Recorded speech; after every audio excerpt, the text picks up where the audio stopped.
In the park, two twins point at a billionaire magnate and catch the attention of their adoptive mother. "Look, Mom, that man looks just like us." She raises her eyes, intrigued, and simply cannot believe what she sees. The late afternoon sun painted the sky in golden hues, casting long shadows across the city park.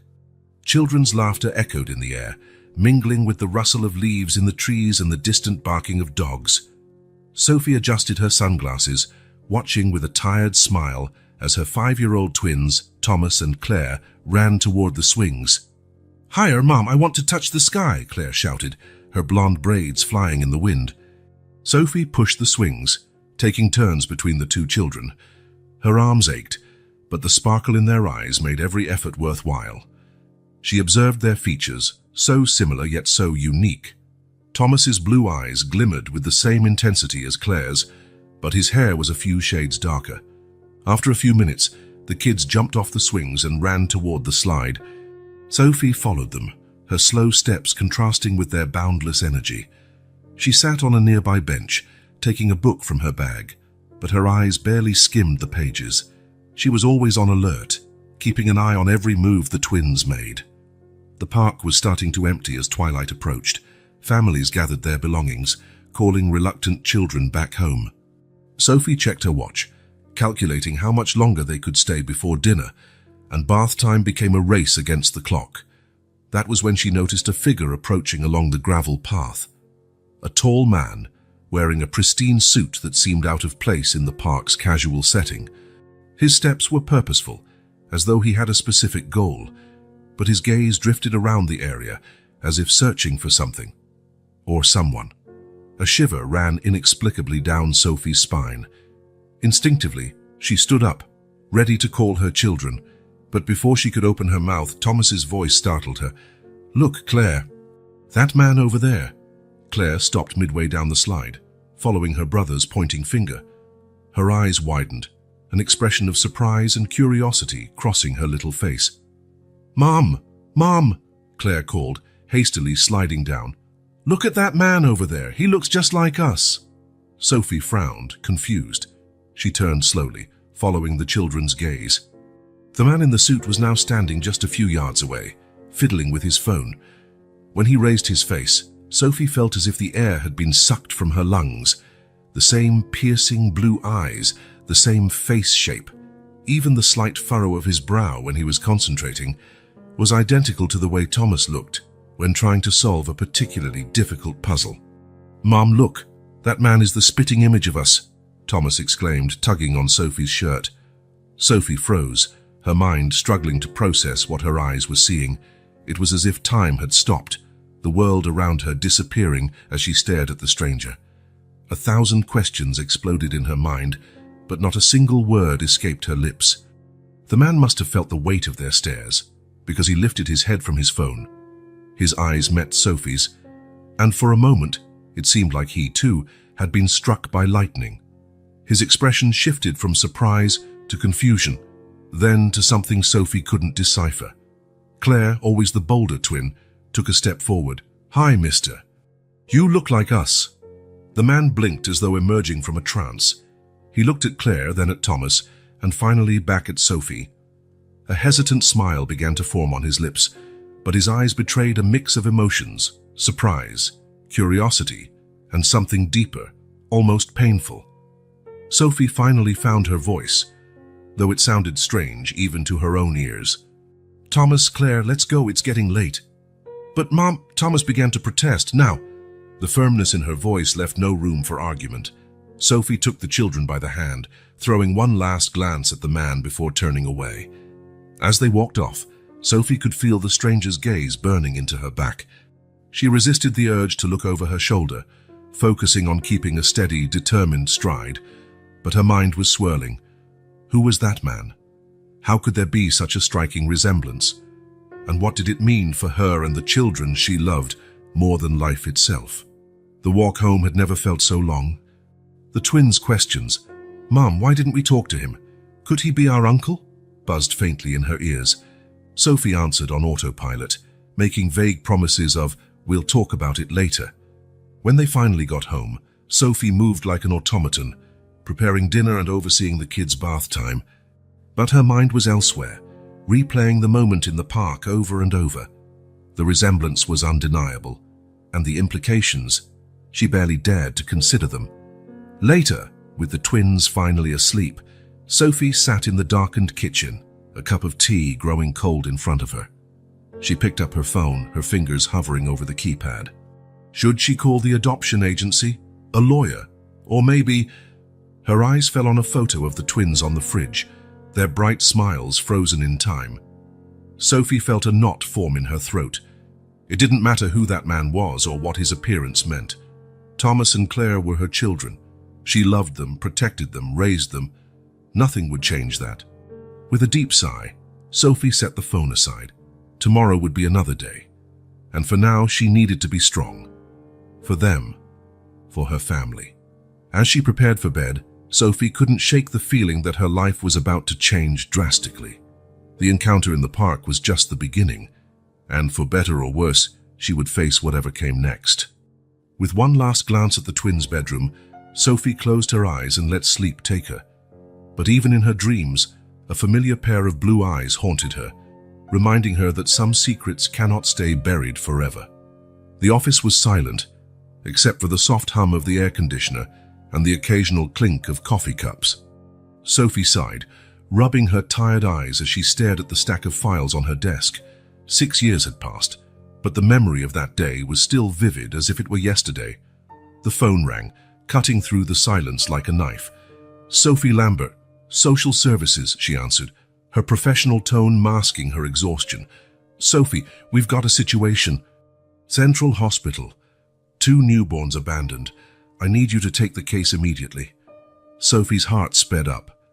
In her 3 years as a social worker, she had handled dozens of tough cases, but something about this one made her sit up straight, suddenly on high alert. 30 minutes later, Sophie hurried into the hospital's neonatal unit. The head nurse greeted her with a grave look.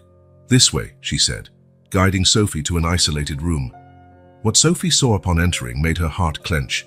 2 tiny infants, a boy and a girl, slept peacefully in side-by-side incubators.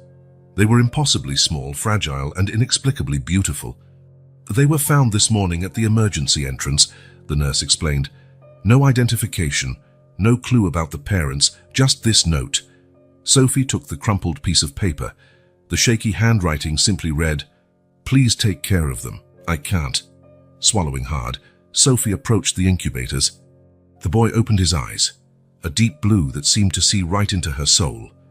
Beside him, the girl stirred, her tiny fist clenching as though she were ready to face the world. "Hey there, little ones," Sophie whispered, placing her hand on the incubator. "Don't worry, we'll take care of you." The following weeks were a whirlwind. Sophie dove headfirst into the case, working tirelessly to find the biological parents or any relatives who might claim the children. But every lead was a dead end. Meanwhile, she visited the twins daily. At first, she told herself it was merely part of her job, but soon she realized she was counting the hours until she could see them again. It was during one of those visits, 3 months after they were found, that Sophie made a decision that would change her life forever. She was holding the boy, whom she had secretly begun calling Thomas, against her chest. The girl, Claire in her mind, slept peacefully in the crib next to them. Suddenly, Thomas opened his eyes and smiled, his first real smile. Sophie's world stopped. In that moment, she knew these were her children. They always had been. The adoption process wasn't easy. There were doubts about her ability to raise twins alone, about her dedication to work, about 1,001 things. But Sophie fought tooth and nail. "They're already mine in my heart," she declared during the final hearing. "I'm only asking to make official what's already real." Finally, after months of anxiety and paperwork, Sophie took Thomas and Claire home. Her tiny 1-bedroom apartment had never felt so full of life and love. The first years were a roller coaster, sleepless nights blended with moments of pure joy. Sophie learned to change diapers with one hand while holding a bottle with the other. She sang off-key lullabies at 3 in the morning and celebrated every little milestone as though it were a miracle. There were challenges, of course. the occasional pitying look from strangers when they saw a single mother with twins, the innocent but painful questions from the children as they grew. Why don't we have a dad? Where did we come from? Sophie was always honest, within the limits of what the kids could understand. You came from my heart, she would say. And about a dad, well, some families are different. Ours is special just the way it is. But on quiet nights, after the children were asleep, Sophie couldn't help wondering, who were their biological parents? Why had they abandoned such perfect children? Would they ever appear, claiming what they had left behind? The fear of losing Thomas and Claire haunted her. Every birthday was both a celebration and a reminder that another year had passed without answers. Sophie carefully kept every photo, every drawing, every small souvenir. Sometimes, she found herself studying the children's faces, searching for clues about their origins. Thomas's blue eyes, so deep and expressive, Claire's mischievous smile, lighting up any room. As the twins grew, their unique personalities blossomed. Thomas was the thinker, always curious about how things worked. Claire was the adventurer, ready to explore every corner of the world. Together, they were a force of nature, and Sophie often wondered how she had been so lucky to be chosen as their mother. One night, just before the twins' 5th birthday, Sophie found Thomas awake, staring out the window. "What is it, my love?" she asked, sitting beside him. "Mom," he said in a small voice in the darkness. "Do you think they think about us?" Sophie didn't need to ask who they were. Her heart clenched, but she kept her voice calm. "I don't know, sweetheart. But I know that, wherever they are, they must realize how loved you are." Thomas nodded, thoughtful. After a moment, he snuggled into Sophie's arms. "I love you, Mom." "I love you too, my little one," Sophie whispered, kissing the top of his head. That night, lying in her bed, Sophie made a silent promise. No matter what the future held, she would protect Thomas and Claire with every fiber of her being. They were her world, her family, her everything. Little did she know that, in just a few days, a chance meeting in a park would change everything, bringing to light long-buried secrets and testing the bonds she had fought so hard to create. Sophie couldn't sleep that night. The image of the man in the park, with his striking resemblance to Thomas and Claire, tormented her thoughts. When the first rays of sun began filtering through the curtains, she was already seated at the kitchen table, laptop open, a cup of strong coffee by her side. Her fingers hovered over the keyboard. Where to start? She had no name, just a face and the memory of an expensive suit. Sophie hesitated, feeling like a stalker, but her need to know outweighed her discomfort. "Businessman, Central Park, Tuesday afternoon," she typed, aware it was a pointless search. As expected, thousands of irrelevant results popped up. Sophie sighed, rubbing her temples. A noise from the kids' room made her quickly close the laptop. Minutes later, Thomas and Claire stumbled sleepily into the kitchen, hair tousled and eyes half closed. "Good morning, my loves," Sophie smiled, pushing her thoughts aside. "Who wants pancakes?" The day passed in a blur of school routines, work, and household chores.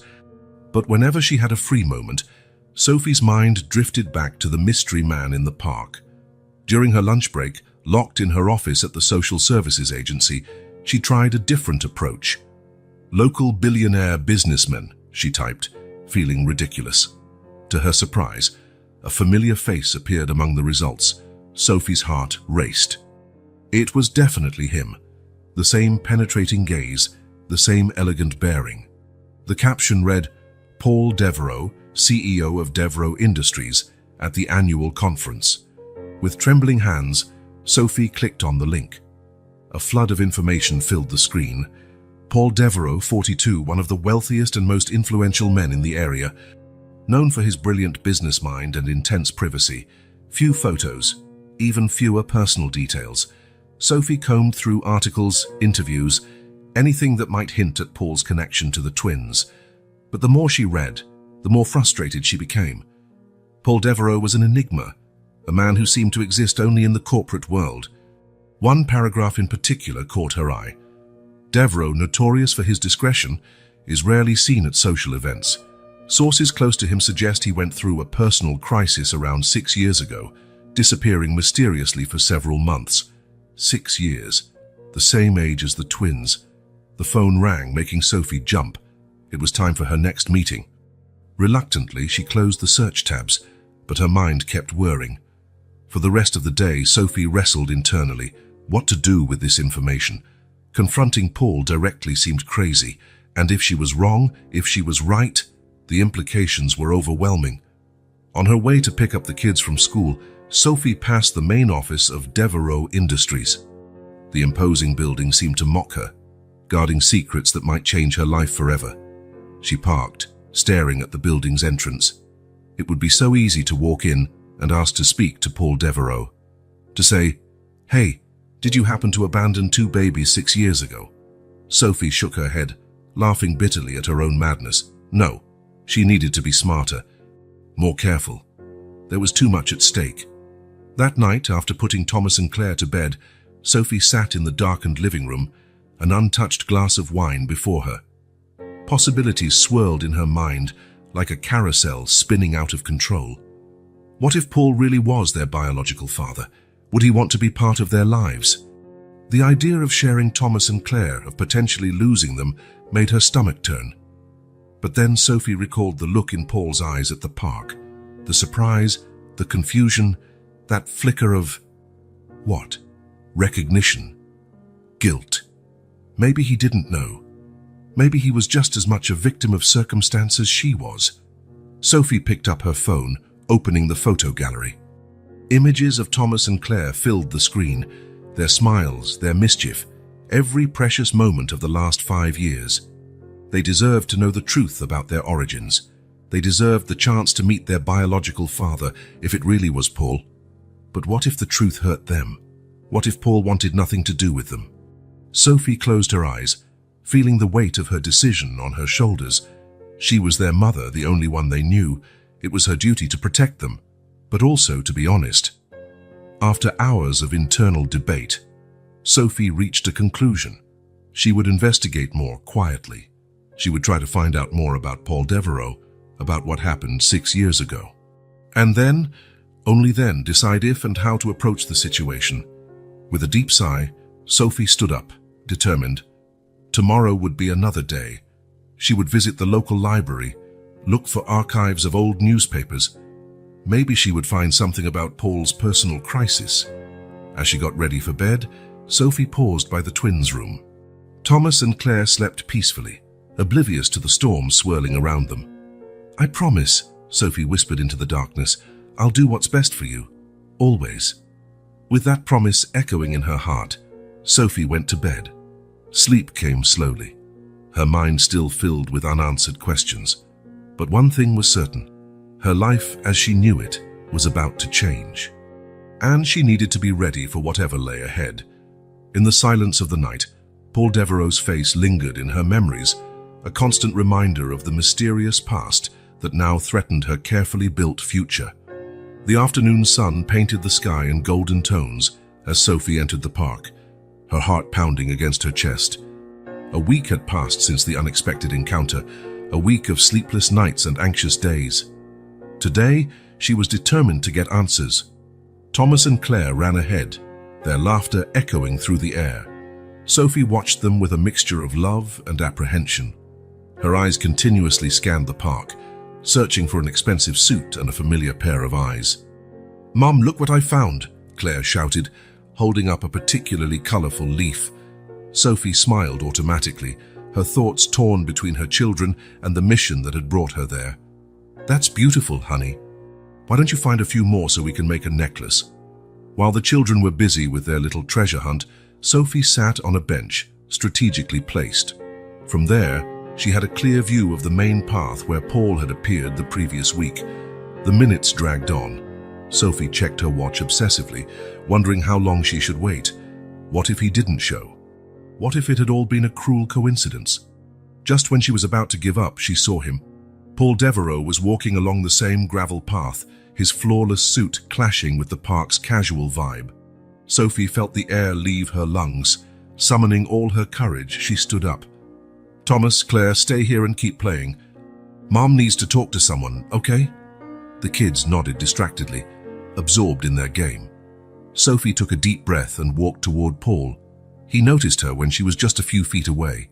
His eyes widened slightly, a flicker of recognition crossing his face before it was replaced by a mask of neutrality. "Mr. Devereux," Sophie said, her voice steadier than she expected. Paul stopped, furrowing his brow slightly. "Yes, do we know each other?" Sophie hesitated, the words she had rehearsed so many times suddenly fleeing her mind. We saw you here last week. My children, they noticed a resemblance." Paul's face hardened almost imperceptibly. "I'm sorry, but I think there's some mistake. I don't have children." The denial, though expected, hit Sophie like a punch. She drew a breath, determined not to back down. "Mr. Devereux, I know this might sound crazy, but my kids were abandoned almost 6 years ago, and they look incredibly like you." Paul averted his gaze, his posture stiff. For a moment, Sophie thought she saw a flicker of emotion in his eyes, but it was quickly suppressed. "Look, Miss Sophie Lambert." "Miss Lambert," Paul continued, his voice cold, "I understand you may be looking for answers, but I can assure you that I have no connection to your children. Now, if you'll excuse me." He made a move to walk away, but Sophie, driven by years of unanswered questions, stepped forward. "Please, Mr. Devereux, just look at them. Thomas has exactly your eyes, and Claire, her smile is identical to yours." Paul hesitated, his gaze involuntarily moving to where Thomas and Claire were playing. For a second, his mask of indifference slipped, and Sophie saw a mix of emotions cross his face: surprise, confusion, and something that looked painfully like recognition, but as quickly as it appeared, the emotion vanished. Paul composed himself, turning back to Sophie with a resolute expression. "Ms. Lambert, I'm sorry for the difficulties you and your children have faced. Truly, but I'm not the person you're looking for. Thousands of people have blue eyes and similar smiles. It's a coincidence, nothing more." Sophie felt tears of frustration forming in her eyes, but she held them back. "Mr. Devereux, I'm not asking for anything. I wanted you to know, to look at them. If there's any possibility." "There is no possibility," Paul interrupted, his voice gentler but still firm. "I have a life, Ms. Lambert, a company to run, responsibilities. I can't get involved in whatever this is." He paused, seeming to struggle internally. When he spoke again, his voice held a note almost like pleading. "Please, don't make this harder than it needs to be. For everyone's sake, it's better if we leave things as they are." Sophie wanted to scream, to demand a DNA test, to shake Paul until he admitted the truth she could see so clearly in his eyes. But she held herself back, aware of her children playing not far away. "All right, Mr. Devereux," she finally said, her voice trembling. "I understand. But if someday, if you ever change your mind, or if you just want to meet them, here's my card." She handed him a small business card, which Paul took after a moment's hesitation. "Goodbye, Mr. Devereux," Sophie said, turning to walk back to her children. "Miss Lambert," Paul's voice made her pause. When she turned, she saw a look of inner turmoil on his face. I hope you and your children have a happy life." Sophie nodded silently, unable to speak. She watched Paul walk away quickly, his rigid stride betraying the turmoil he tried to hide. Returning to the bench, Sophie sank down, watching Thomas and Claire play, oblivious to the drama that had just unfolded. She didn't know what to think. Paul's denial had been firm, but something in his eyes, in his reaction upon seeing the kids. Sophie sighed deeply. She hadn't gotten the answers she'd hoped for, but something told her this wouldn't be the last time she saw Paul Devereux. The twins' mystery was far from solved, and she had a feeling the revelations to come might change their lives forever. "Mom, can we go home?" Claire's voice pulled her back to reality. Sophie forced a smile. "Sure, honey. Let's go home."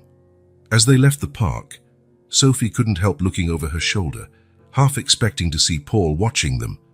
But the path was empty, only the lengthening tree shadows marking the passing of time. With one last sigh, Sophie moved on, holding her children's hands. The future was uncertain, but one thing was clear. She would do anything to protect Thomas and Claire, no matter what fate had in store. Paul Devereaux sat in his penthouse office, the city skyline stretching out before him through floor-to-ceiling windows. His eyes, however, were fixed on a small business card in his hand. Sophie Lambert. The name seemed to mock him, dredging up memories he had tried so hard to bury. With a frustrated grunt, he tossed the card into his desk drawer, slamming it shut. But even the familiar comfort of his corporate sanctuary couldn't calm the storm in his mind. The faces of the twins, Thomas and Claire, he remembered involuntarily, invaded his thoughts whenever he let his guard down. Those blue eyes, so much like his own. The little girl's smile, an exact replica of what he saw in the mirror every morning. "No," Paul murmured to himself, running his hands over his face. "It's impossible. It must be a coincidence." But no matter how hard he tried to convince himself, a persistent voice in the back of his mind whispered the truth he refused to accept. Meanwhile, across town, Sophie delved deeper into her investigation. The local library became her second home in the weeks following her confrontation in the park. She spent hours combing through old newspaper archives, searching for any mention of Paul Devereaux. During one of those research sessions, Sophie made a startling discovery. A small article, almost hidden in the inner pages of a 6-year-old newspaper, caught her attention. Local magnate Paul Devereaux returns after mysterious absence. Close sources claim the CEO of Devereaux Industries spent the last few months on a journey of self-discovery. Devereaux declined to comment on rumors of a personal crisis. The article's date made Sophie's heart skip a beat. It was exactly 1 week after the day the twins were abandoned at the hospital. With trembling hands, she photocopied the article. The pieces of the puzzle were starting to fit together, forming a picture that was both thrilling and terrifying.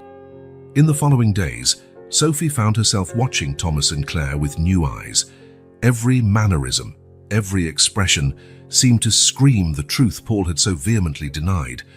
How had she not noticed before? The way Thomas furrowed his brow when concentrating, identical to Paul's expression in the park. Claire's melodious laugh, which Sophie now swore sounded like a child's version of the subdued laugh she'd heard from Paul. One night, while the children slept, Sophie allowed herself to imagine what it would be like if Paul accepted the truth. Would there be weekend visits, shared Christmases, or would he try to take the twins away from her? The fear and hope mingled in her heart, leaving her exhausted and confused. Paul, for his part, was fighting his own internal battle. He found himself driving by the park more often, always slowing down near the playground. His eyes anxiously scanned the area, part of him hoping to see Sophie and the twins, another part praying they wouldn't be there. On one of those occasions, he finally saw them. Thomas was on the swing, laughing as Sophie pushed him. Claire ran circles around them, her golden curls shining in the sun. Paul parked the car, watching from a distance. His heart ached in a way he couldn't explain. Long-buried memories began to resurface. The night 6 years ago, the bar, the sad-eyed woman with whom he had shared more than just drinks, the panic the next morning, the cowardly flight. Then, months later, the anonymous phone call that changed everything. "You have children," the voice had said. "Twins." They were abandoned at Central Hospital. Back then, Paul dismissed the call as a cruel prank, but now, faced with the living proof before his eyes, he could no longer deny the truth. With one final glance at the happy family in the park, Paul drove away, his mind a whirlwind of conflicting emotions. He wanted to be part of that. He wanted to know his children, hear their laughter, see their smiles up close. But fear of responsibility, of change, of failing them as his own father had failed him, paralyzed him. Unaware of Paul's torment, Sophie continued her quest for answers. She managed to schedule an interview with a former employee of Devereaux Industries, hoping to glean more information about Paul's mysterious absence. The man, a middle-aged gentleman named Robert, met Sophie in a discreet cafe. "Ms. Lambert," he said, glancing around nervously, "I don't know exactly what happened back then, but I can tell you Mr. Devereaux came back. Changed. More withdrawn, colder, like he was carrying a huge burden." Sophie hung on every word, her heart pounding. And there was no mention of children or a woman. Robert shook his head. Nothing specific, but he hesitated, lowering his voice. There were rumors, whispers about a drunken knight, a mysterious woman. Some even said he'd gone searching for a lost child. But of course, none of that was confirmed. Thanking Robert, Sophie left the cafe with her head spinning. Each new piece of information seemed to confirm her suspicions, but also raised more questions. Why would Paul deny his own children? What really happened 6 years ago? That night, lying in bed, Sophie made a decision. She could no longer live with these doubts. For everyone's peace of mind, hers, the twins, and even Paul's, she needed definitive answers. With renewed determination, Sophie began planning her next step. She would get the truth, no matter the cost. Thomas and Claire deserved to know where they came from, and she was determined to give them that. Meanwhile, across the city, Paul Devereaux lay awake, staring at an old photograph tucked away in the back of a drawer. It showed a young woman smiling, her eyes sparkling with unfulfilled promises. On the back, a single sentence was written: "For Paul, the night that changed everything." Fate was already in motion, weaving a complex web that would unite past and present. And at the center of that web were two innocent twins, oblivious to the unfolding drama, yet destined to be the catalyst for a long-buried truth. Paul Devereaux sat in his home office, an untouched glass of whiskey before him. The city lights twinkled outside, but his eyes were fixed on a faded photograph he held in trembling fingers. The image of a smiling woman stared back at him, her green eyes full of life and promise. He closed his eyes, allowing the memories he'd tried so hard to suppress to come rushing back. 6 years ago, the bar was crowded, the buzz of conversation and clinking glasses forming a familiar cacophony. Paul loosened his tie, feeling the weight of another stressful day on his shoulders. He rarely visited places like this, preferring the solitude of his penthouse, but that night something drew him in. That was when he saw her, sitting alone at the bar, dressed in a simple yet elegant outfit that hugged her curves. Their eyes met, and for a moment, the world seemed to stop. "Is this seat taken?" Paul asked, gesturing to the stool beside her. She smiled, a smile that made his heart leap. "It is now." They talked for hours. Her name was Amélie. She was an art teacher in town for an exhibition, leaving the next morning. There was something in her eyes, a blend of sadness and hope, that completely captivated Paul. One drink led to another, and soon they were laughing like old friends. Paul found himself sharing things he'd never told anyone, about the pressure of running a corporate empire, about the loneliness at the top. "Sometimes," he confessed, "I just want to disappear, be someone else, even if just for one night." Amélie gently touched his hand. "Then do it. Tonight, you're not Paul Devereaux, the magnate. You're just Paul, a man at a bar." Her touch was electric. Before he knew it, they were at her place, a small rented studio filled with sketches and paints. What happened next was an explosion of passion and connection that Paul had never experienced before. The next morning, Paul woke to the sound of rain tapping against the window. The side of the bed where Amélie had slept was empty, but still warm. A note on the bedside table simply said, "Thank you for a magical night, A." Panic flooded Paul's chest. What had he done? He had an image to maintain, a company to run. He couldn't afford scandals or complications. With a heavy heart, but convinced he was doing the right thing, Paul dressed quickly and left, abandoning the one night of true freedom he had ever experienced. Back in the present, Paul opened his eyes, guilt and regret weighing him down like an anchor. He had never seen Amélie again after that night. He never knew their encounter had resulted in 2 innocent lives. The ring of his phone dragged him from his thoughts. It was his assistant. "Mr. Devereaux, sorry to bother you so late, but that woman, Sophie Lambert, is here in the lobby. She insists on speaking with you." Paul felt his stomach drop. "Tell her I'm on my way."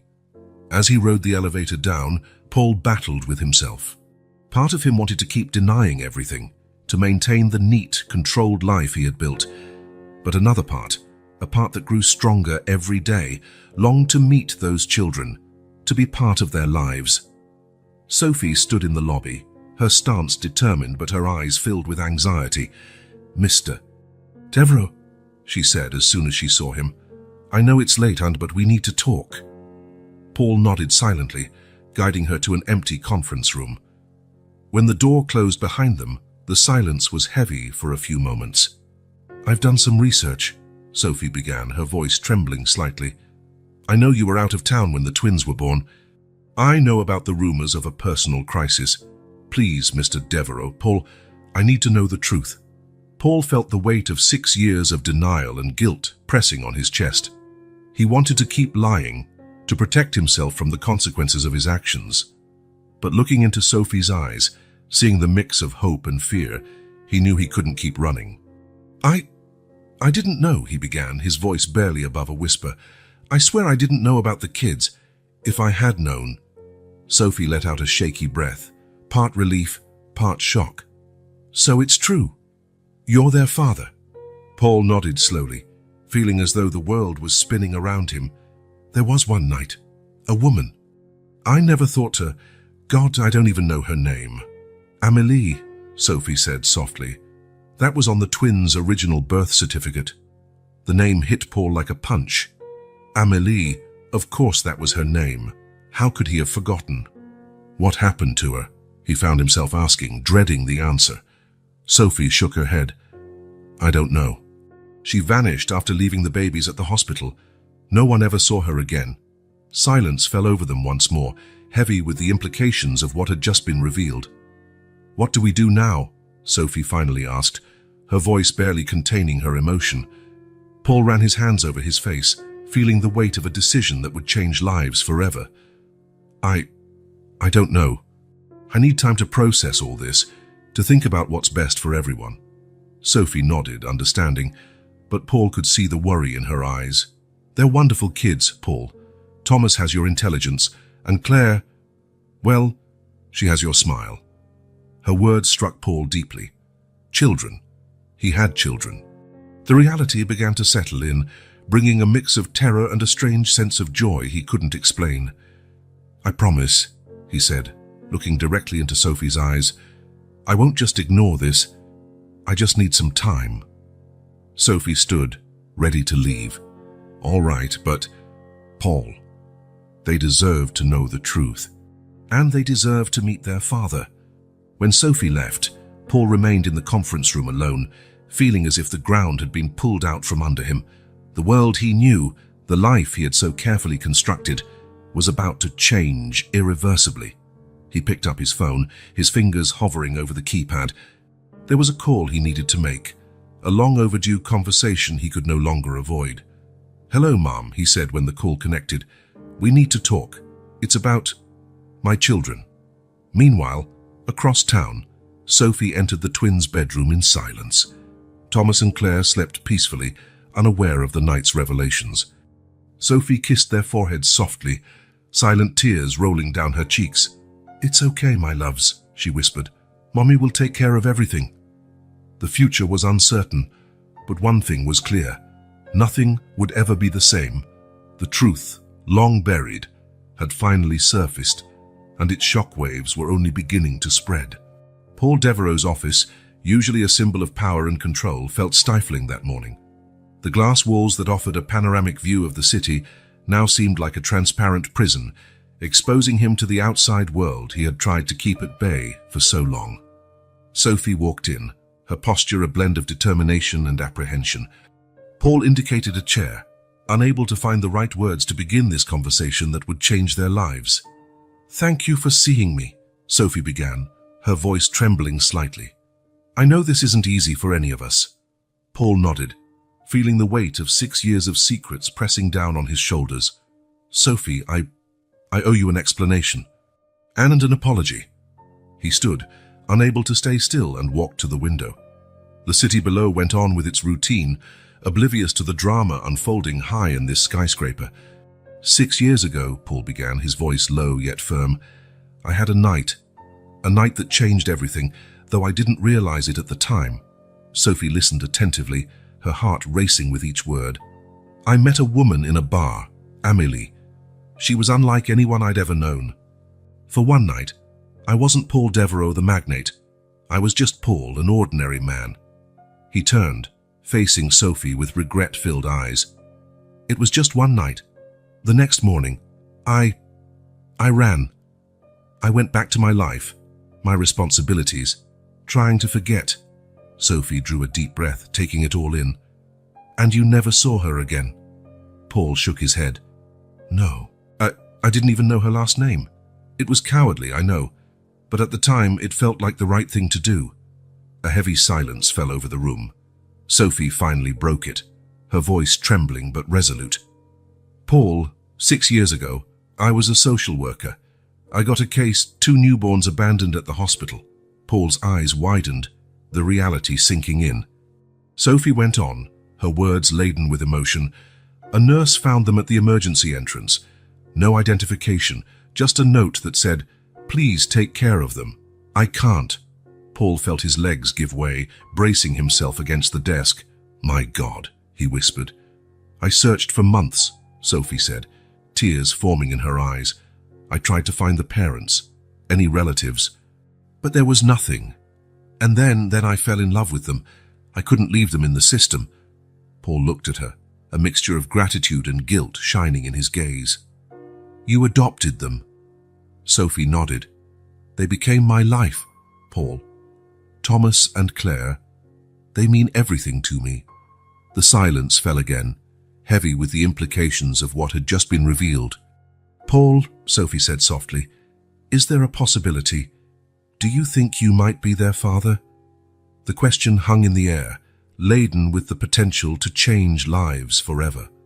Paul closed his eyes, recalling the twins' faces in the park, Thomas's eyes, so much like his own.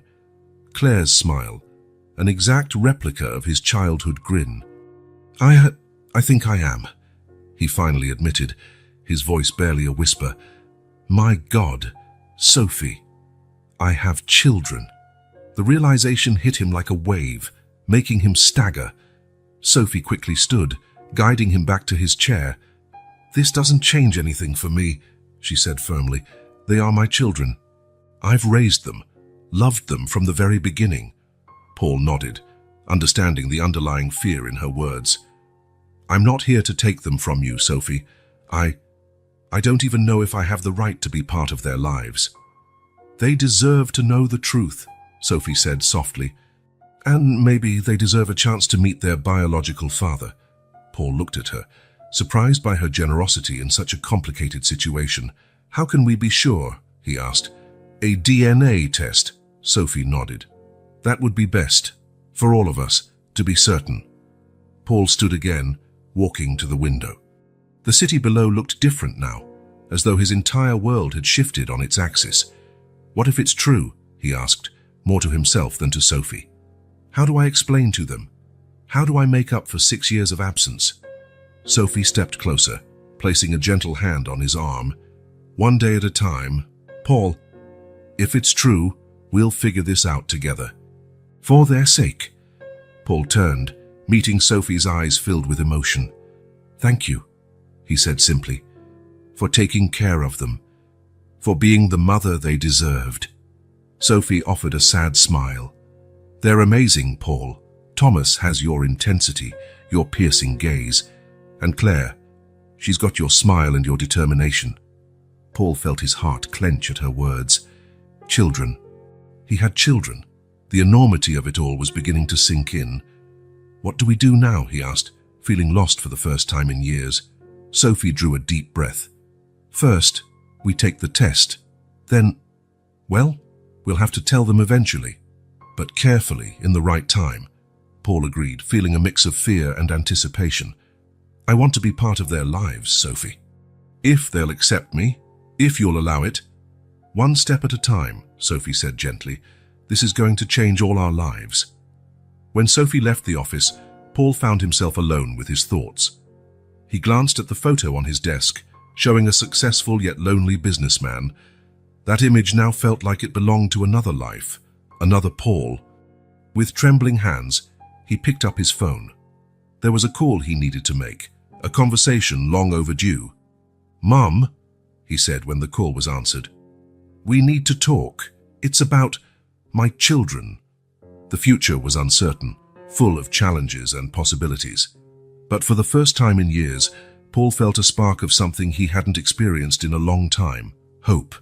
The lab was a sterile, impersonal place, its white walls and the antiseptic smell creating a tense atmosphere. Sophie held Thomas and Claire's hands, trying to maintain a reassuring smile while explaining they were going to take a special test. Paul stood a little way off, visibly uncomfortable with every restless movement. "Will it hurt, Mom?" Thomas asked, his big blue eyes so much like Paul's, wide with apprehension. Sophie gently ruffled his hair. "No, sweetheart, it's just a swab on your cheek, like brushing your teeth, but quicker." Claire, ever the bravest, stepped up. "I'll go first," she announced, looking curiously at Paul. The lab technician, a kind, middle-aged man, smiled at the kids. "Who wants to pick out a sticker afterward?" As the children were tested, Sophie and Paul exchanged looks loaded with emotion. This seemingly simple moment had the power to change their lives forever. When it was Paul's turn, he hesitated briefly before opening his mouth for the swab. The weight of his past actions, and the responsibility he might soon assume, collided in that single instant. "How long until we have the results?" Sophie asked the technician, her voice betraying her anxiety. "It usually takes about a week," he replied. "We'll contact you as soon as they're ready." A week, 7 days that would feel like an eternity. As they left the lab, Paul turned to Sophie. Can I call to check on them during the week?" Sophie nodded, seeing the mixture of fear and hope in his eyes. "Of course. They'll probably have questions about you too." The following days were an emotional whirlwind for both of them. Sophie caught herself observing the twins even more closely, looking for Paul in every gesture and expression. The possibility of a massive family change left her oscillating between hope and dread. One night, as the children slept, Sophie allowed herself to weep silently in the kitchen. What if the results were positive? Would Paul try to take custody? What if they were negative? Paul's disappointment would be almost as painful as their current uncertainty. Paul, in turn, threw himself into work by day, trying to distract himself from the agonizing weight. But at night, alone in his luxurious apartment, he found himself looking at old photos from his own childhood, searching for any similarity to Thomas and Claire. He called Sophie almost every day, anxious for news, for any detail about the kids. Claire won a drawing contest at school, Sophie mentioned in one call, and Thomas is obsessed with a new dinosaur book. Paul soaked up every word, feeling a mix of pride and sadness for all the moments he had missed. On the 4th day of waiting, Paul had a vivid dream. He was in a sunny park, pushing Thomas and Claire on swings. Their laughter filled the air, and Paul felt a pure joy he had never known. When he woke up, his pillow was damp with tears he hadn't realized he'd shed. Sophie, meanwhile, wrestled with her own fears and insecurities. One night, after tucking the children in, she sat alone in the dark, mentally replaying the twins' major milestones. First smile, first steps, first words. She had been there for all of it. Paul had not. How would that affect their relationship with him if the results came back positive? On the 6th day, tension reached its peak. Paul called Sophie in the middle of the day, his voice taut. "I don't know if I can wait any longer," he confessed. "What if I'm not their father? Or worse, what if I am?" Sophie took a deep breath, feeling the weight of her own doubts. "Paul, no matter what the results say, Thomas and Claire are amazing children. And they deserve all the love they can get, whoever it comes from." Her words seemed to calm Paul, and for a moment they shared a deep connection, united by their concern for the kids' well-being. On the morning of the 7th day, Sophie's phone rang. It was the lab. The results were ready. With trembling hands, she called Paul. "They want us to come pick up the results in person," she said, her voice barely hiding her nerves. "I'll be there in 20 minutes, Paul replied, already grabbing his keys. The drive to the lab was filled with tense silence. Paul focused on the road, while Sophie stared out the window, her mind awash with possibilities. Upon arrival, They were greeted by the same gentle technician from the week before. He led them to a private room, holding a sealed envelope in his hands. "The results are here," he said, placing the envelope on the table between Sophie and Paul. "Would you like a moment alone to open it?" They both nodded, speechless. When the door closed behind the technician, Sophie and Paul looked at each other, the envelope between them feeling like it weighed a ton. "Together?" Paul asked softly. Sophie nodded, reaching for the envelope. With trembling fingers, she opened it and unfolded the paper inside. The next few seconds felt like an eternity. Sophie read the words once, twice, 3 times, making sure she understood correctly. Finally, she lifted her eyes to meet Paul's anxious gaze. "Paul," she said, her voice barely above a whisper, "you're the father." The world seemed to stop for a moment. Paul felt as if the ground had vanished beneath his feet. A father. He was a father. To Thomas and Claire, it was real. Sophie saw a whirlwind of emotions flash across Paul's face. Shock, joy, fear, hope. "What do we do now?" Paul asked, his voice husky with emotion. Sophie took a deep breath, feeling the weight of the responsibility they now shared. "Now," she said softly, "we tell them, and we start building a new reality. Together." As they left the lab side by side, both knew their lives would never be the same. The future was uncertain, filled with challenges and possibilities, but one thing was clear. Thomas and Claire now had not only a devoted mother, but also a father eager to know and love them. The real challenge was only just beginning. The afternoon sun filtered through the windows of Sophie's living room, creating dancing patterns on the rug, where Thomas and Claire played happily, unaware of the tension in the air. Sophie and Paul sat on the couch, exchanging nervous glances, the DNA test envelope between them like a ticking time bomb. "How are we going to tell them?" Paul whispered, his voice shaking slightly. Sophie took a deep breath, trying to steady her racing heart.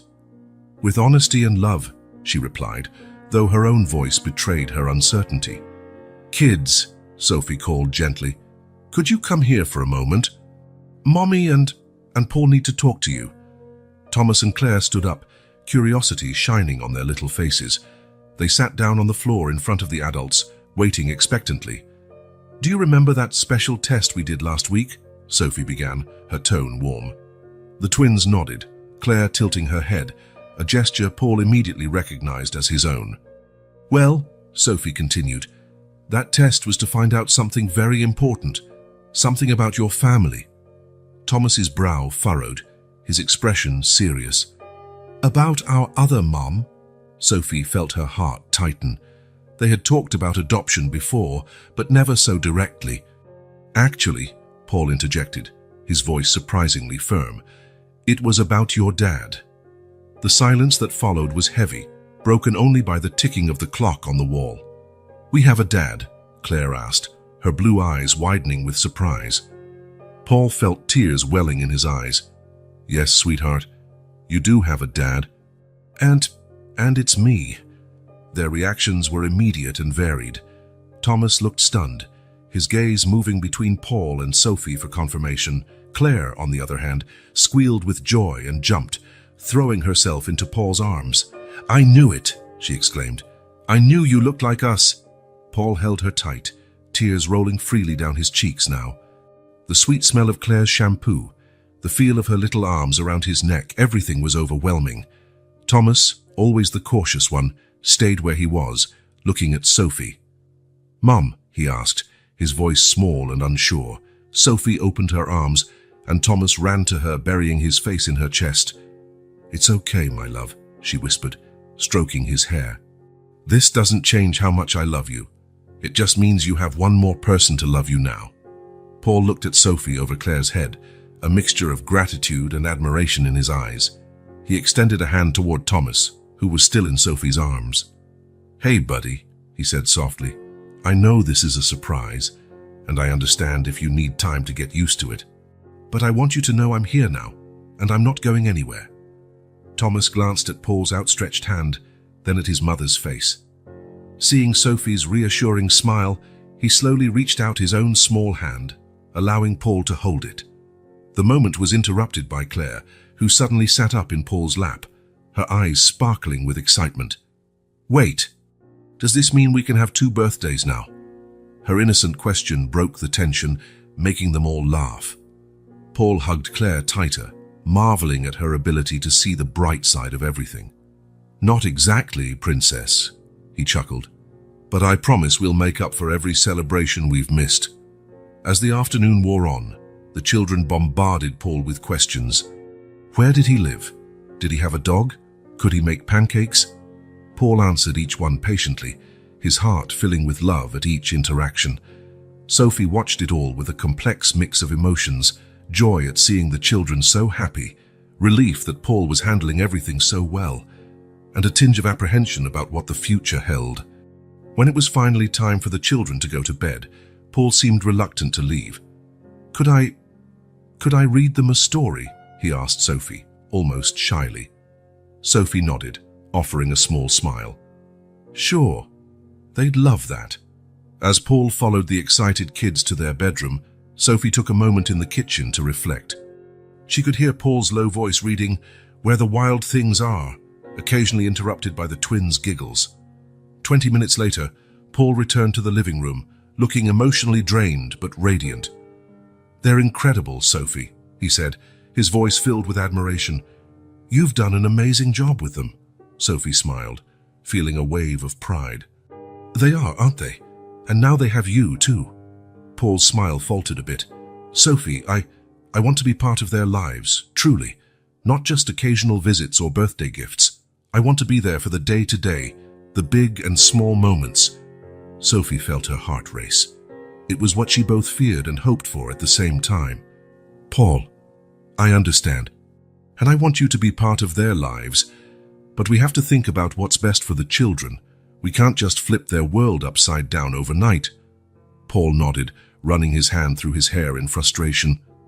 I know. It's just, I feel like I've already missed so much time." Sophie stepped closer, placing a comforting hand on his arm. "We have time now, Paul. Let's do this right for them." They spent the next hour discussing possibilities, regular visits, family dinners, maybe even weekend trips. Paul mentioned the idea of buying a house in the same neighborhood to be closer. "What about your company?" Sophie asked. "How will this affect your professional life?" Paul shrugged, an ironic smile on his lips. "Honestly, I don't care. For the first time in my life, I have something more important than business to worry about." When Paul finally left, there was a new energy between them, a shared sense of purpose. "Thank you, Sophie," Paul said at the door, "for being so understanding, for taking such good care of them all these years. I can never make up for lost time, but I promise I'll do everything I can for them, for all of you." Sophie nodded, feeling a surge of emotion. "Good night, Paul. See you soon." As she watched Paul drive away, Sophie allowed herself a moment of vulnerability. Tears she had held back all day finally slid down her cheeks, tears of relief, fear, and hope. The future was uncertain, but one thing was sure. Their lives would never be the same again. And perhaps, just maybe, that was a good thing. Sophie closed the door, returning to the stillness of her home. In the kids' room, she could hear Thomas's soft snores and Claire's occasional sleepy murmurs. Her family, one that was now a bit bigger, a bit more complicated, but infinitely richer. With a deep sigh, Sophie prepared for bed, knowing the days ahead would be filled with challenges, adjustments, and hopefully a lot of joy. The journey was just beginning. The park was full of laughter and excited shouts of children on that sunny Saturday morning. Paul arrived a few minutes before the scheduled time, his heart pounding with a mix of anxiety and anticipation. It was his first day alone with the twins, without Sophie's reassuring presence. He spotted Thomas and Claire running toward him, Sophie following behind with a cautious smile. "Paul, Paul!" Claire shouted, throwing herself into his arms without hesitation. Thomas, always more reserved, approached with a small smile. "Hey, buddy," Paul said, ruffling the boy's hair affectionately. "Ready for a day of adventure?" Sophie approached, adjusting the kid's backpack. "There's sunscreen, snacks, and water in there," she explained. "Thomas is allergic to peanuts, so be careful what they eat." And Claire sometimes gets dizzy on very fast rides. So, Sophie, Paul interrupted gently, it'll be okay. I promise I'll take good care of them. She nodded, biting her lip. I know. It's the first time I've been away from them this long since ever. Paul felt a pang of guilt, but tried to stay optimistic. They're going to have a great time, and they'll be back before you know it. After a few more instructions and many hugs, Sophie finally walked off, throwing glances over her shoulder. Paul took a deep breath, turning to the kids with an enthusiastic grin. So where do we start? The next few hours were an emotional roller coaster for Paul. He discovered Claire was fearless, always ready for the next challenge, while Thomas preferred to observe before diving in. On the carousel, Paul held Claire tightly as she waved happily, then helped Thomas pick the safest horse. "Look, Paul!" Claire shouted from atop the slide. "I'm flying!" Paul felt his heart leap into his throat, but kept a supportive smile. "Careful, princess, go down slowly." Thomas sat beside Paul on a nearby bench, watching everything with thoughtful eyes. "Are you going to stay with us forever now?" he asked suddenly. Paul felt a lump in his throat. "Yes, buddy. I'm not going anywhere." The boy nodded seriously. "Good. But you're not going to take us away from Mum, right?" "Never," Paul promised, pulling Thomas into a hug. "Your mum is amazing, and you three are a package deal. I'm here to join the family, not break it up." Lunch was a chaotic affair, with Paul trying to keep the kids clean while they devoured sandwiches and fruit. He found himself laughing more than he had in years. Meanwhile, Sophie was having what felt like the longest day of her life. Each minute dragged by, and she checked her phone obsessively, hoping for updates. Determined to distract herself, she started reorganizing the children's bedroom. While straightening a shelf, a photo slipped from the album. It was a picture of her in the hospital with the newborn twins. Sophie sat on the bed staring at it, recalling the fear and joy of those early days. "Did I do the right thing?" she whispered to herself. "They're still mine, aren't they?" Back at the park, Paul was quickly learning the complexities of fatherhood. When Claire tripped and scraped her knee, he panicked momentarily before remembering the first aid kit in the backpack. "That's okay, princess," he murmured, cleaning the wound gently. "You're strong as a lioness, remember?" Claire sniffled, but then gave a brave smile. "Like a lioness," she repeated. Thomas, watching closely, commented, "Mom always says kisses make it better." Thomas, watching closely, remarked, "Mom always says kisses make it better." Paul hesitated for a second, then placed a gentle kiss on Claire's scraped knee. "Better now." "Much better," Claire exclaimed, hopping up and running back to play. As the afternoon wore on, Paul found himself growing more comfortable in his new role. He discovered that Thomas loved dinosaurs and promised to take him to the Natural History Museum. He learned that Claire dreamed of becoming an astronaut and vowed to build a cardboard rocket with her the following weekend.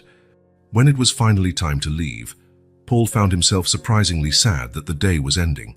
Sophie was waiting anxiously by the door when they arrived home. Her face lit up at the sight of the children racing toward her, covered in dirt and grinning from ear to ear.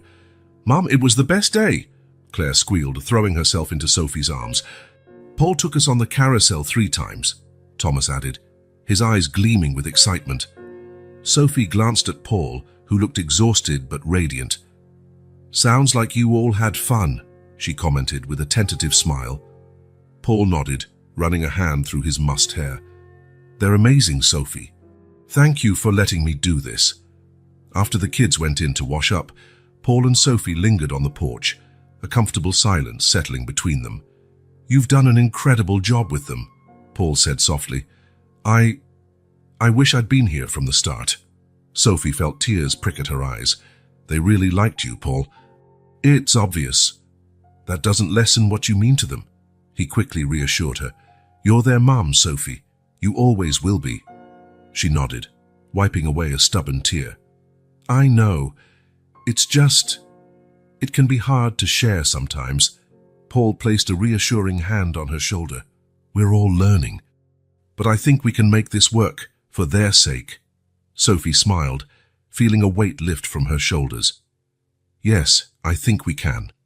When Paul said his goodbyes, promising to return the next day for a family dinner, Sophie felt a jumble of emotions. There was fear of the unknown, yes, but also a growing sense of hope. Perhaps, just maybe, this new dynamic could bring something beautiful for them all. That night, as she tucked the children into bed, Sophie listened to their animated stories about their day with Paul. Their excitement was unmistakable. "Mom," Thomas said sleepily, "it's nice having a dad and a mom, isn't it?" Sophie kissed his forehead, feeling her heart swell. "Yes, my love, it really is." Later, lying in her own bed, Sophie reflected on the day. Things were changing. Yes, but maybe for the better. Her family wasn't shrinking, it was growing. And with that comforting thought, she fell asleep, dreaming of sunny days at the park and the sound of happy children's laughter. The private investigator's office was cluttered with files, and the stale smell of old coffee lingered in the air. Sophie and Paul sat awkwardly in worn-out chairs, waiting anxiously for news that could change their lives yet again. "I found her," the detective, a middle-aged man named Mike, announced bluntly. "Anne Dubois. It wasn't easy, but I managed to track her down." Sophie felt her heart race. After weeks of searching, they finally had answers about the twins' birth mother. "Where is she?" Paul asked, his voice tight. Mike slid a folder across the desk. "Living under the name Sarah Thompson in a small coastal town about 100 miles from here. She works as an art teacher at a local school." Sophie opened the folder with trembling fingers. A photo of a brown-haired, green-eyed woman stared back, and there was a sadness in her eyes that made Sophie's heart ache. "Does she know you found her?" Sophie asked. Mike shook his head. "Not yet. I figured you'd want to decide how to proceed." Paul leaned forward, studying the photo. "She looks sad," he murmured. "I dug up a few more details," Mike continued. "Around the time the twins were born, Anne was going through a rough patch. Her father had recently died, leaving significant debts. She was about to lose the family home." Sophie felt a wave of compassion. "So that's why she abandoned them? Financial problems?" Mike hesitated. "Not exactly. There's more. Anne had a brother, David, who got tangled up with dangerous people. By the time she found out she was pregnant, David had already been missing for months. She was terrified those people might come after her and the babies." Paul closed his eyes, guilt consuming him. If he hadn't run away that morning, if he'd stayed and helped. "What do we do now?" Sophie asked, her voice trembling. Paul took a deep breath. "I think we need to find her. For Thomas and Claire. They deserve the truth. And maybe Anne needs it too." Sophie nodded slowly. "I agree. But how do we approach this? We can't just show up on her doorstep." After more discussion with Mike, they decided to send Anne a letter explaining the situation and asking to meet. Waiting for her response was agonizing. 2 weeks later, a letter arrived. Anne agreed to meet them at a neutral cafe in the town where she lived. The night before the meeting, Paul and Sophie gathered at her house to talk about how it might go. "What if she wants to be part of their lives now?" Sophie asked, voicing her biggest worry at last. Paul took her hand, giving it a gentle squeeze. "Sophie, you're their mother. Nothing will change that. Nothing. But I think having Anne in their lives, in some way, could be good for them." Sophie nodded, tears brimming in her eyes. "I know. It's just hard." "We're in this together," Paul assured her. "Whatever happens tomorrow, we'll face it as a team." The next morning, they made the drive in silence, each lost in their own thoughts. The cafe was small and cozy, overlooking the sea. Anne was already there when they arrived, sitting at a corner table, hands trembling around a cup of tea. When she saw them, she stood up, her face a mix of fear and hope. "Hello," she said softly. "I'm Anne, or Sarah, as they call me now." Paul felt his heart clench. She seemed so fragile, so different from the vibrant woman he'd met 6 years ago. "Anne," he said, offering his hand. "I'm Paul, and this is Sophie." They sat down, an uncomfortable silence hovering over the table. How are they?" Anne finally asked, her voice barely audible. Sophie offered a gentle smile. "They're wonderful. Thomas is brilliant. He loves dinosaurs and always asks questions about everything. Claire is our little artist, fearless and full of life. Anne stifled a sob. I'm so sorry, she said, tears sliding down her cheeks. I never wanted to abandon them. But at the time, I was so scared. Paul leaned forward. Anne, we're not here to judge you. We want to understand and maybe find a way to move forward. Anne nodded, wiping her eyes. She began telling her story, constant fear, threats, the painful decision to leave the babies where she knew they'd be safe. I watched the hospital for days, she admitted. I wanted to make sure they'd be found quickly. When I saw the nurse pick them up, it was the hardest moment of my life. Sophie reached out, gently touching Anne's arm. You did what you thought you had to do to protect them. They talked for hours, sharing stories, photos, and eventually, even laughter. By the time they were ready to leave, they were all emotionally drained but somehow lighter. What happens now? Anne asked hesitantly. Paul and Sophie exchanged glances. We'd like you to be part of their lives, Sophie said. Maybe we can take it slow. Letters, photos, and when the time is right, a meeting. Tears of gratitude shone in Anne's eyes. I'd love that. Thank you, sir, for being so understanding. On the drive back, Paul and Sophie reflected on the meeting. I think we did the right thing, Paul said softly. Sophie agreed. Yes, they deserve to know where they came from, and Anne deserves a chance to know them. The future still held uncertainties, but it now felt full of possibilities. The family they had built was expanding in unexpected ways, and though challenges lay ahead, there was also hope, a lot of hope. The cafe was nearly empty when Anne walked in, her nervous gaze scanning the place until she spotted Paul and Sophie. They'd agreed to a second meeting, this time to discuss how Anne might be introduced to the twins. Hi, Anne said softly, sitting down. Her hands shook slightly as she placed them on the table. Sophie noticed Anne's tension immediately. Is everything all right? She asked, concerned. Anne took a deep breath, her eyes brimming with tears. Before we talk about anything involving the kids, there's something you both need to know. Something that will change everything. Paul and Sophie exchanged anxious looks. What I'm about to tell you is classified, Anne began, her voice low and intense. 6 years ago, I wasn't just Anne Dubois, an art teacher. I was Agent Dubois, part of an elite international intelligence unit. The silence that followed was deafening. Paul felt like the ground had disappeared from beneath his feet. Agent, Sophie managed to say, incredulous. Anne nodded gravely. I was in the middle of a long-term undercover operation to infiltrate a global criminal organization. The night I spent with Paul, she looked at him with a mix of sadness and regret, was a lapse in judgment. I was overwhelmed, lonely, and for one night, I wanted to forget who I was. Paul felt a rush of conflicting emotions, shock, confusion, even a flicker of anger. Why didn't you tell me anything?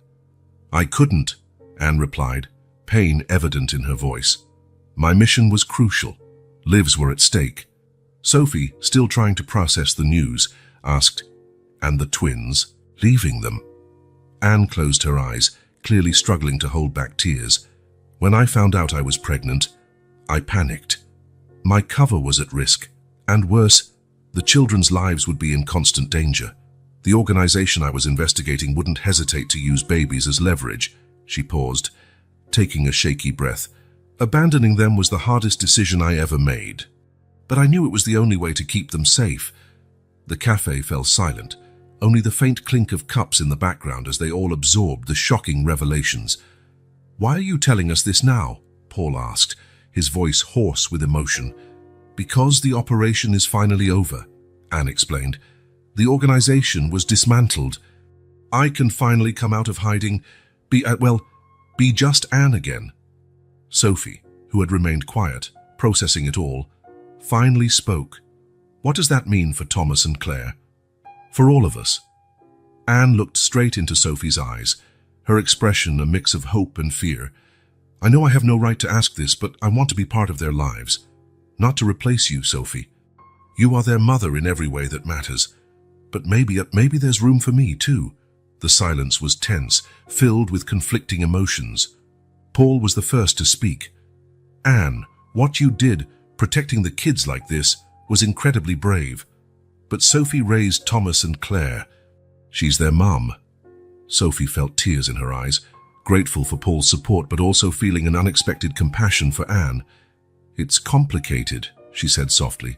"They're still so young." Anne nodded, understanding. "I know. I'm not asking to barge into their lives. I just want the chance to know them eventually, somehow." The tension was palpable. Anne's biological rights clashed with the deep emotional bond Sophie and the children shared. The shocking truth about Anne's past mission added another layer of complexity to an already delicate situation. After a long moment of silence, Anne made a surprising proposal. What if I moved closer to you? Not to interfere, but to be nearby. We could introduce me gradually, maybe as a family friend at first. Over time, when they're older and can handle it, we tell them the truth." Paul and Sophie exchanged glances, having a silent conversation with their eyes. "That's a bold idea," Paul said at last. Sophie added, her voice shaky but firm, "We'd need clear boundaries. Thomas and Claire's stability and well-being have to come first." Anne nodded eagerly. "Absolutely. I'll follow your lead. I just want a chance to be in their lives.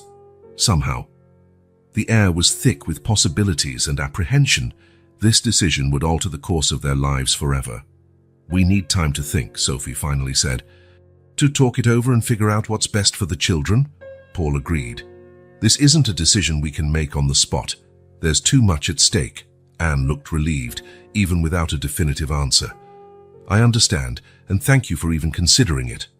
Whatever you decide, I'm grateful you took such good care of Thomas and Claire." As they parted ways, the future felt more uncertain than ever. Paul and Sophie left the cafe hand in hand, both lost in thoughts about how these revelations would affect their newly formed family. Anne's confessions had unearthed secrets no one could have predicted, casting a new light on the twins' abandonment and adding complexity to a situation that was already delicate. Walking in silence, Paul and Sophie both knew they faced a monumental decision, one that wouldn't just affect their lives, but would shape Thomas and Claire's future in ways they could barely imagine. The autumn sun bathed the park in golden light, leaves gently falling around the group gathered beneath a large oak tree. Paul, Bay, Sophie and Anne sat on a bench, watching Thomas and Claire play happily with other kids.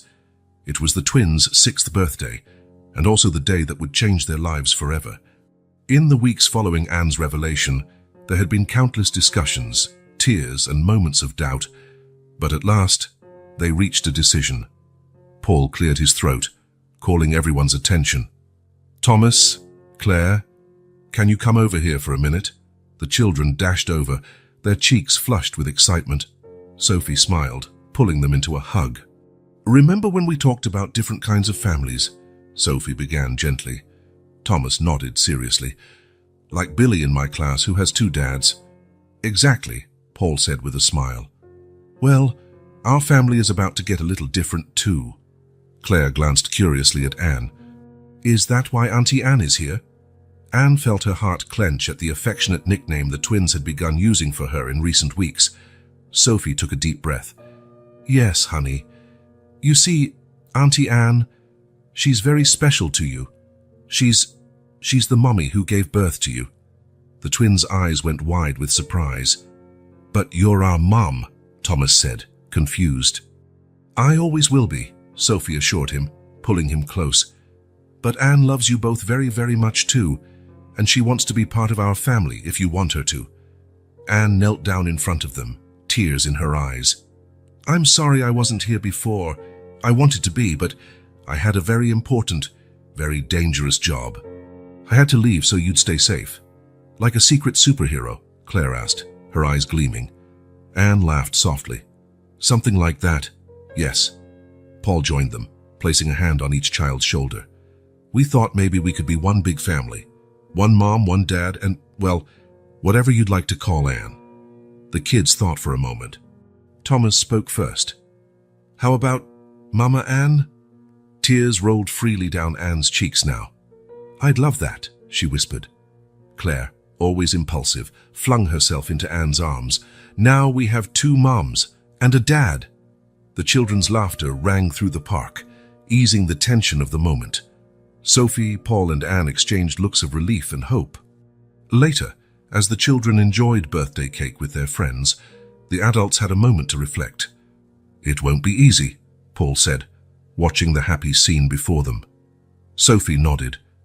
"But it's worth it. For them." Anne looked at them both with gratitude.